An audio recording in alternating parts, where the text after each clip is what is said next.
Around 1:30 p.m. on the afternoon of May 18th, 2007, a 57-year-old woman named Yvonne de Hoorde arrived at a park in Rotterdam, which is a city in the Netherlands. She was there to meet up with her friend, and she had to cut through the park to get to his house. Yvonne went to her friend's house almost every day. And usually when she walked through the park during the week, there weren't that many people around.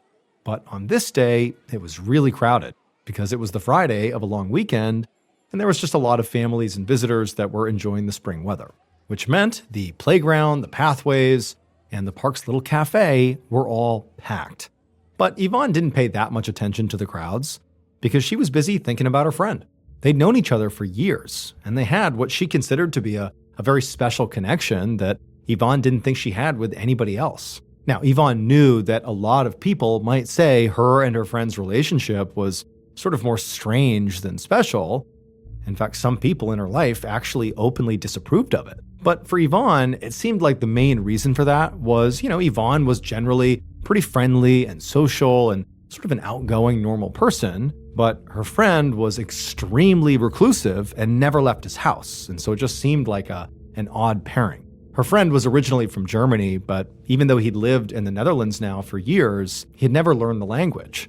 So he really couldn't communicate with anybody, including Yvonne, at least not in her native tongue. But for Yvonne, if anything, the fact that people didn't necessarily think this was a good idea for them to be friends just made her feel more protective of her friend. And also, she was especially sympathetic to the fact that her friend had actually been abandoned by his mother as a child. And so in a way, she sort of felt like she was stepping in as sort of a maternal figure in her friend's life. And so Yvonne, she rounded a corner on the park's path, and up ahead, there was her friend's house. And she could actually see her friend through one of the windows. And he did not look particularly happy. He looked sort of dejected. And so as she approached, she made a big scene to be very smiley and happy, and she's waving to her friend. And sure enough, her friend at some point turned and looked out the window and saw Yvonne approaching, and he broke into a big smile and he waved back. It's like even though they didn't speak the same language, there clearly was a connection there.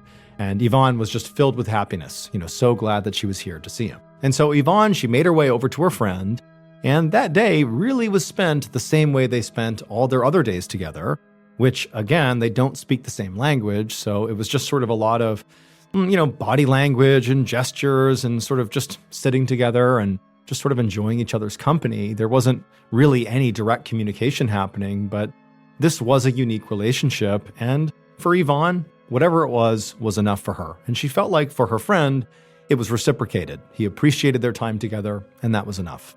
But even though Yvonne in particular really looked forward to these visits and was having a really nice time on this particular day, she couldn't stay forever. She had a family and other things she needed to get done. So at around 2:30 p.m., after having spent about an hour with her friend, she said goodbye to him, and then she turned and left, knowing that the two of them would see each other again soon. And so Yvonne, after turning and leaving her friend's house, she only got a few steps down the path she came in on when two things happened at once. The first thing was she noticed there was a group of kids in the park who were throwing rocks, and she knew instinctively, the kids should not be throwing rocks. So that sort of registered. She wasn't doing anything about it, but she was just aware that there are children throwing rocks nearby. And then the second thing she noticed is she heard splashing coming from behind her. She didn't think it was coming from the kids throwing rocks. She's thinking it didn't rain anytime recently, so there's no reason that there'd be splashing sounds around her. There's no puddles or anything. The only splashing that made sense was it was coming from this stream that was sort of off limits in the park. Nobody had access to it. There was no reason to get down there to that stream, but it sounded very much like that was the splashing that she was hearing. And so Yvonne, she's just consciously aware of these things happening. This was not something that was alarming. She's just aware. And so she found herself turning around to see in particular what that splashing sound was. And as she turned around, something huge smashed into her, pinned her to the ground. All she could hear was screaming throughout the park. And the last thought she had before she blacked out was, "Oh my God, I'm about to die."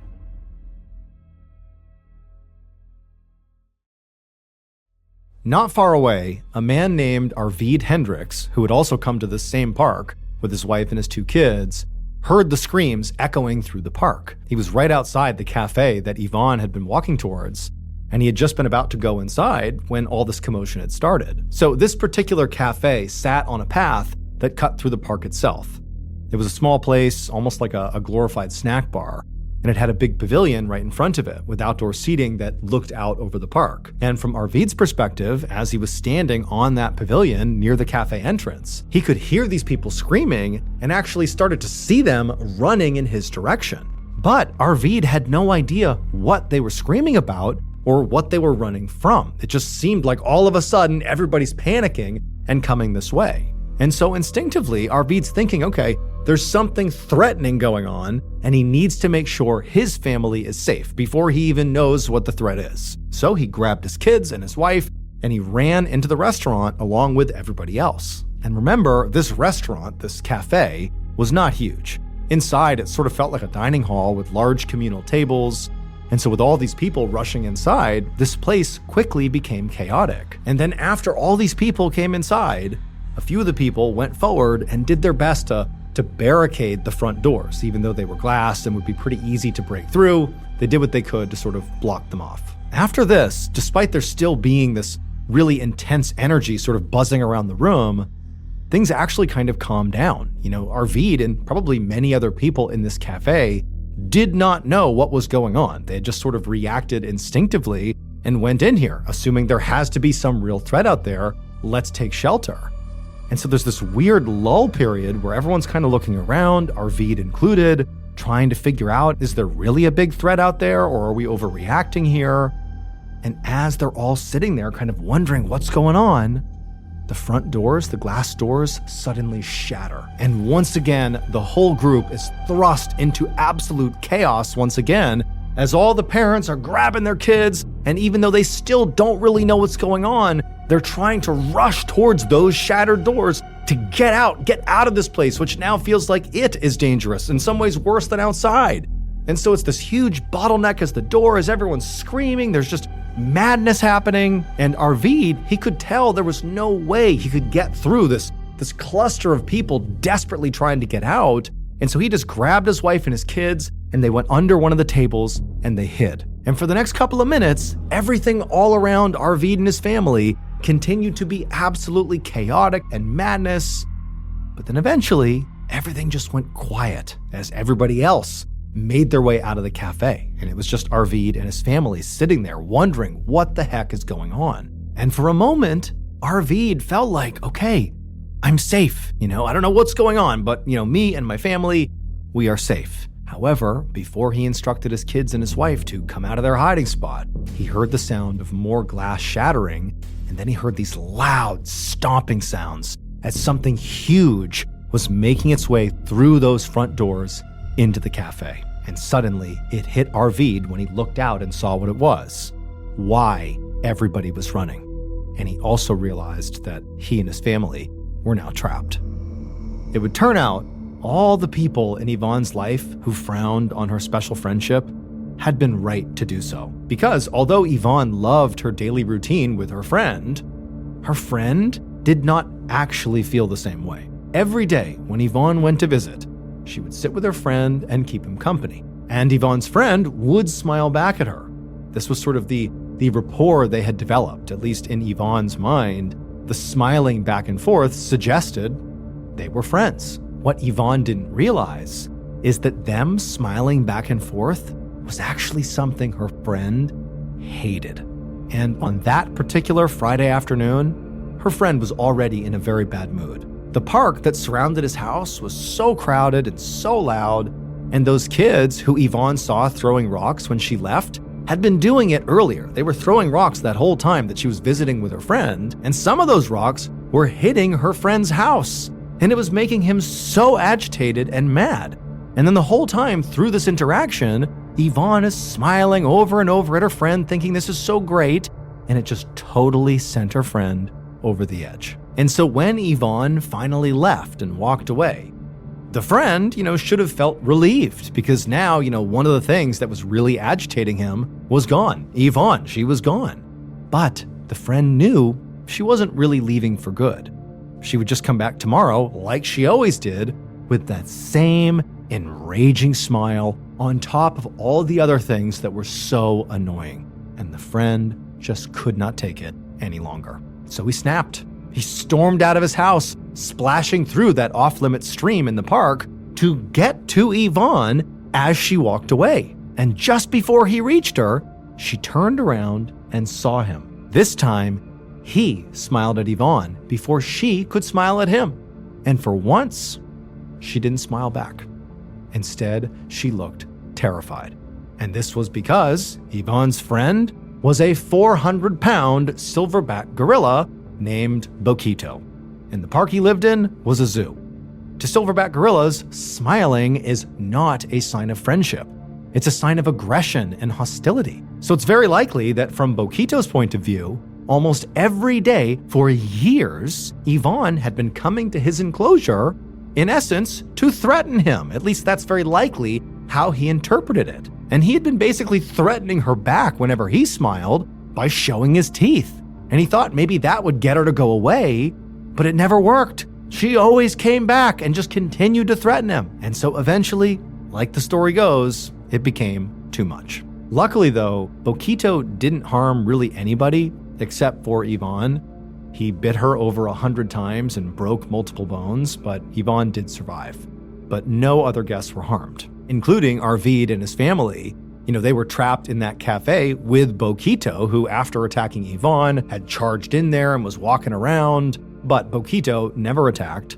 And so at a certain point, Arvid and his family were able to run to safety. After she recovered, Yvonne would tell the media that Boquito was still her darling. That's what she called him. And in fact, she would go back to the zoo to see Boquito after that. But this time, she didn't smile.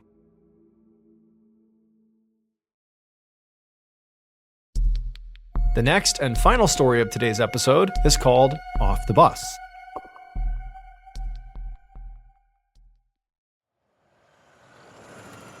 At 3 a.m. on August 11th, 1965, a 19-year-old student named Ali Dogan sat in the front seat of a passenger bus as it headed down a dark, narrow road in northwest Turkey. Ali and about 50 other passengers were on their way from the city of Ankara to Istanbul, which is the largest city in Turkey, and they were about 3 hours into a 5-hour trip. Ali had passed the time so far by speaking with the man who just happened to be sitting next to him.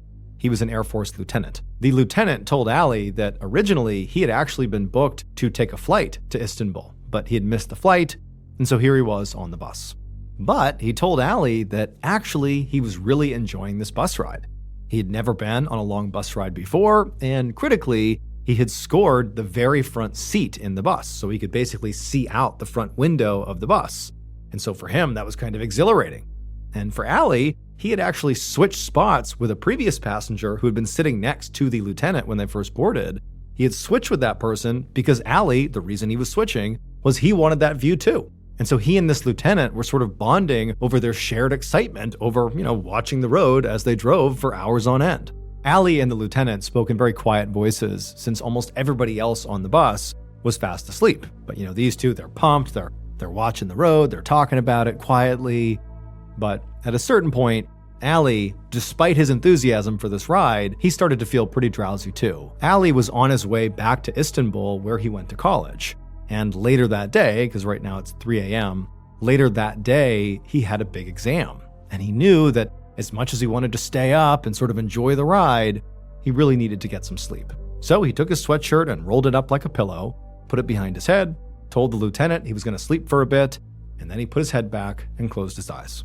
However, about 15 minutes later, when Ali was just really beginning to actually fall asleep, the bus was suddenly filled with screams, and Ali, he opened his eyes and he was looking out forward in the direction the bus was going, and he saw these bright headlights bearing down on the bus, and he knew they were about to collide with somebody on the road. And then the bus hard swerved to the right, and Ali's trying to hold on to the partition to keep himself seated. Then he's getting ready to smash into this other vehicle, but right at the last second, the bus turns and slams off the road and comes crashing down in this ditch right off the side of the road. And then the bus kind of lurched to a stop because the bus driver was able to stop the crash. And for a second, Ali's looking around, everyone's so shaken up by this, and he's feeling, very relieved that they did not smash into an oncoming car. But despite feeling that relief Allie quickly realized they had another problem. The bus was starting to fill with smoke. And so Allie and the lieutenant, in virtue of sitting at the very front of the bus, were the closest to the door leading off the bus. And now clearly everybody needs to evacuate. There's some kind of fire that's happening because of the crash they've just been in. And so Allie and the lieutenant, they stand up, and the bus is kind of at a slant here because they're in this ditch, and they go up to the very front of the bus, and they actually look out the cracked front windshield, and they see there's this huge truck also in the ditch on the side of the road, and they're figuring that they must have collided in some way, like that was the truck that forced the bus off the road. And so it's like, okay, they've gotten into this accident, there's clearly a fire, we just gotta get off this bus. And so Allie and the lieutenant, they get to the door and they try to open it, but the way the bus kind of crashed into this ditch, it sort of warped the frame of the bus. And so the lieutenant, he got down there and he began smashing on this door to try to open it up. And as this is happening, the smoke is getting much more intense inside of this bus, and all the people on the bus, the 50 some odd passengers behind them, they're starting to panic. Everyone's rushing forward, bumping into Allie and the lieutenant, trying to get off this bus. And then finally, the lieutenant, he manages to force open the doors. And the second he does, this additional rush of black smoke comes pouring into the bus. It's like you can't even see anything. Everyone's choking and screaming. And the lieutenant, he just yells to Allie to go, get out, jump out. And so Allie, he's the first one off the bus. He climbs down the steps. All he sees is smoke everywhere. He really has no idea where the fire is actually coming from. And so instinctively, he just jumps out of the bus, just jumps as high and as far as he possibly can. And he actually hits the other side of the ditch. And he kind of stumbles and climbs up and gets away from the bus. And as soon as he did, he turned around and he's looking at the bus, and it's nighttime, but even still in the darkness, he just sees the bus is completely engulfed in all this smoke. He can't quite tell where the fire is. He's thinking, the engine must have caught fire and it's spreading across the undercarriage of the bus, but it's getting so bad. And he's hearing all the people on board desperately trying to get off out that door the lieutenant had forced open. But there's some kind of bottleneck. They're not getting out. It's like they're stampeding towards the front of the bus. People are screaming. It's chaos. And then Allie hears some of the windows being pushed open. People start jumping out the windows. I mean, they are desperate to get off this bus. And at first, what Allie hears are screams of what sounds like desperate and scared people just trying to evacuate.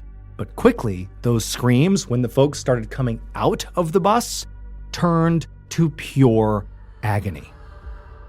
But as Allie is listening to this and watching this disaster unfold, he's thinking, okay, well, the reason they're screaming is because it's possible they could be catching on fire here, or maybe, they're jumping off and breaking bones or getting hurt from leaping out the window, and that's all terrible. But people are getting out of this bus, and before long, they're going to come up and over that side of the ditch, and they're going to join me. Like, these people, they're coming out of the bus. I'm seeing it happen. But all that happened is the screams of agony got louder and louder, and nobody came over that ditch. It was Allie all alone, and he had no idea why. All he sees is smoke, and all he hears is screams. And then at some point, authorities show up, and they clearly are right into the fray, trying to extinguish whatever fire is going on and trying to get people out and away from the bus. But despite this huge effort that Allie's watching happen right in front of him, granted it's obscured by the smoke, still nobody, including the lieutenant, came over the ditch to come be with Allie. He was all alone. But eventually, Allie noticed a few of the authorities that had shown up to assist in this emergency were walking away from the smoke in the bus, carrying what appeared to be bodies. But as Allie stared at these people carrying these bodies, he realized they weren't whole bodies. They were body parts. It would turn out most of Allie's and the rest of the passengers' assumptions about exactly what happened in that crash were correct. The bus they were riding in did swerve after seeing the headlights of an oncoming vehicle, and it did hit that big truck they saw on the side of the road when Allie and the lieutenant first got to the front of the bus and looked out. That was the truck they hit. Now, it was not a head-on collision. It was sort of a glancing blow as the bus swerved to avoid a head-on collision, but that crash sent the bus off the road into the ditch, and it was that crash into the ditch that ultimately prompted all that smoke. But they were all wrong about what was causing that smoke. there was no fire. The truck that the bus narrowly avoided the head-on collision with, but did ultimately strike, causing both the bus to crash and the truck to crash, that truck was a shipping truck, and it was transporting a huge amount of freight to Istanbul. And the collision burst the truck's shipping containers, and so the contents of those containers, the freight itself, poured out into that ditch. And that ditch that basically the bus had landed inside of, that Ali had sort of jumped over on his way to get out of the bus, and that others were sort of falling into when they were coming out of the bus to avoid this, fire, or so they thought. It already had some water in it when that freight entered into the ditch. So the freight and the water combined. And that combination caused a chemical reaction, and that chemical reaction caused the smoke. Because that freight was nitric acid, a highly corrosive, highly toxic liquid chemical that now, despite being diluted by the water in the ditch, had basically filled the ditch. The ditch is now effectively an acid bath that's smoking, giving the impression the bus is on fire. And so all these folks are leaping out of the bus and landing in the ditch, which again is an acid bath, and they're being dissolved by the acid. Ali, when he left the bus first, he leapt out of the bus. He thought there was the fire right there, and he jumped up and out trying to clear the fire. And what he really did is he cleared the acid bath and landed on the other side, avoiding dissolving in the acid. But virtually everybody else in the bus was going right into the acid. And so in the end, of the nearly 50 people on board that bus, 26 literally dissolved to death.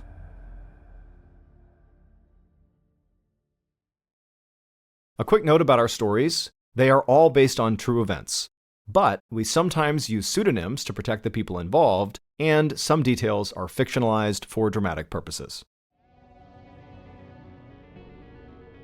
The MrBallen podcast, Strange, Dark, and Mysterious Stories, is hosted and executive produced by me, MrBallen. Our head of writing is Evan Allen. Our head of production is Zach Levitt. Produced by Jeremy Bone. Story editing by Evan Allen. Research and fact-checking by Shelley Shue, Samantha Van Hoos, Evan Beamer, Abigail Shumway, and Camille Callahan. Research and fact-checking supervision by Stephen Ear. Audio editing and post-produced by Whit Lacasio and Cole Lacasio, Perry Crowell, and Jordan Stidham. Mixed and mastered by Brendan Kane. Production coordination by Samantha Collins. Production support by Antonio Manata and Delana Corley. Artwork by Jessica Clogston-Kiner. Theme song called Something Wicked by Ross Bugden. Thank you for listening to the MrBallen podcast. And just a reminder, every new and exclusive episode we put out on the MrBallen podcast, you can also now watch on the MrBallen YouTube channel that very same day. And trust me, some of these stories you truly have to see to believe. Again, my YouTube channel is just called MrBallen.